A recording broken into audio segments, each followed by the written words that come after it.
नमस्कार मित्रांनो, मेजवानी घरची चवमध्ये परत एकदा स्वागत आहे तुमचं। तर आज आम्ही तीतर आणायला चाललोय। तीतर म्हणजे क्वेल। तर कुक्कुट पालन करतात तसं तीतरचं पण फार्मिंग करतात आमच्या इथे। तर चला मग आपण बघूया तीतर।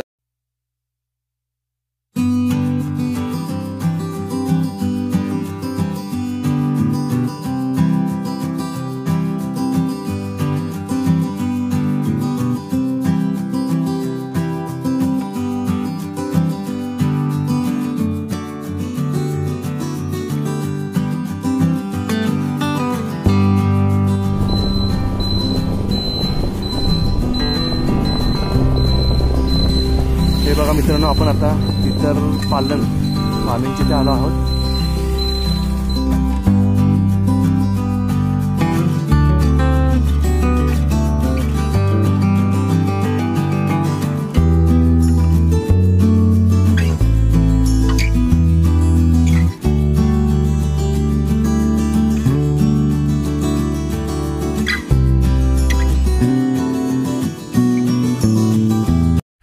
चला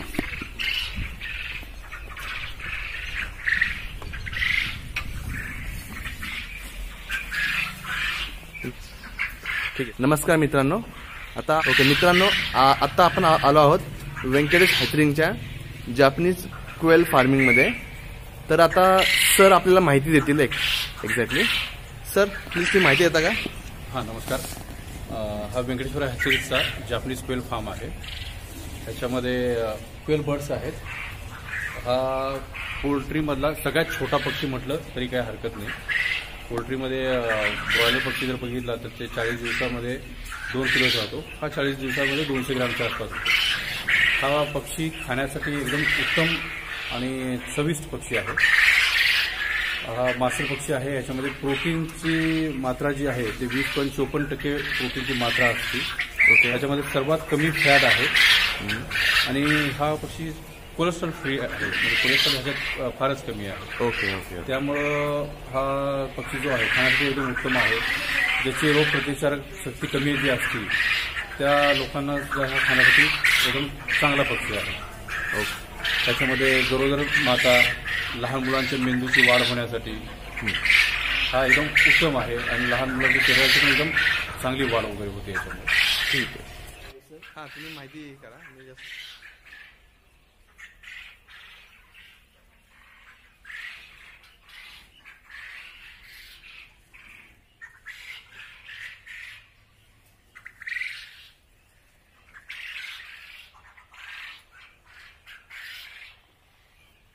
ठीक आहे।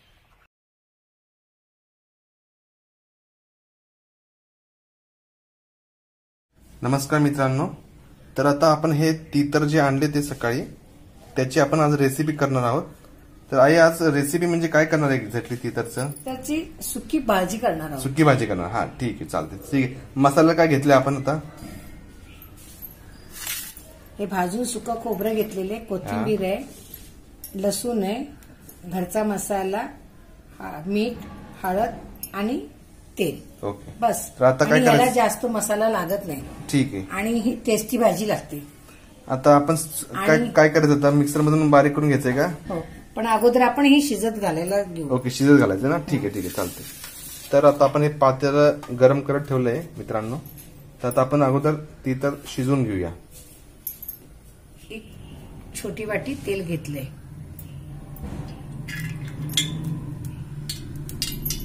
आता आपलं हे तेल गरम झालेलं आहे। याच्यामध्ये कांदा फोडणी देऊ। कांदा परतून होईपर्यंत आपण ह्याला हळद मीठ लावून घ्यायचं। 1 चमचा मीठ, हळद 1 चमचा, हे असं व्यवस्थित लावून घ्यायचं।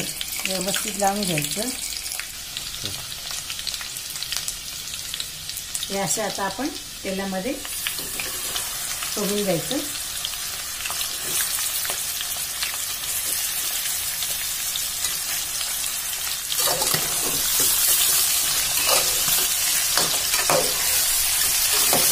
आपण एकसारखं हलवून घ्यायचं आणि याच्यावर आपण झाकण ठेवून शिजायला घेऊ।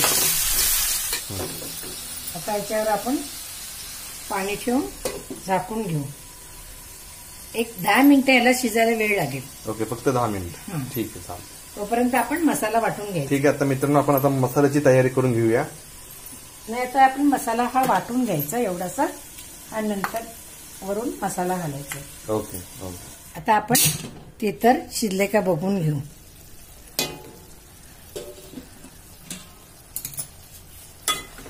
मसाला पण वाटून झालेला आहे. आपला तिथं शिजले का बघा, हे बघा लगेच तुटतं. तिथं शिजलंय आता आपलं. आता आपण हे काढून घेऊ. मसाला पण वाटून झालेला आहे. ठीक आहे, मसाला आपला वाटून झालेला आहे. आता आपण तिथं काढून घेऊया आणि रेसिपीला सुरुवात करूया. आता हे तिथं काढून घेतलेले, परत पातेल्यात मी थोडंसं तेल घातलेलं 1 चमचाभर छोटं. आता आपला हा मसाला वाटून झालेला आहे. आता आपण हा तेलामध्ये परतून घ्यायचा चांगला.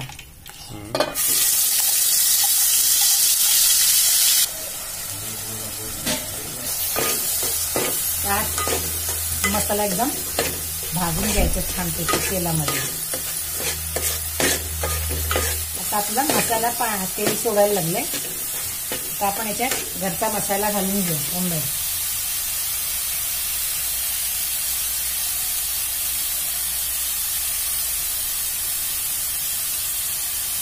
5 चमचे मी मसाला घातलेला आपला घरचा.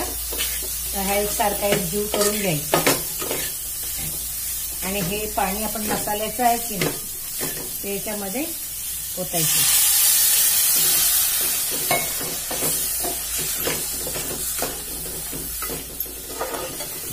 आपला हा मसाला परतून झालेला आहे. आता याच्यामध्ये आपण ही तिखट मसाल्यामध्ये घालायचं.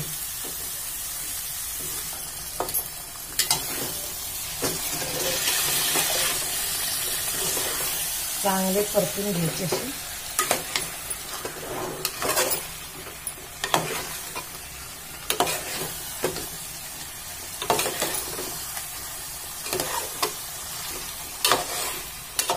आता आपण 1-2 मिनिटं आपण याला छानपैकी वाफ घेऊन देऊ.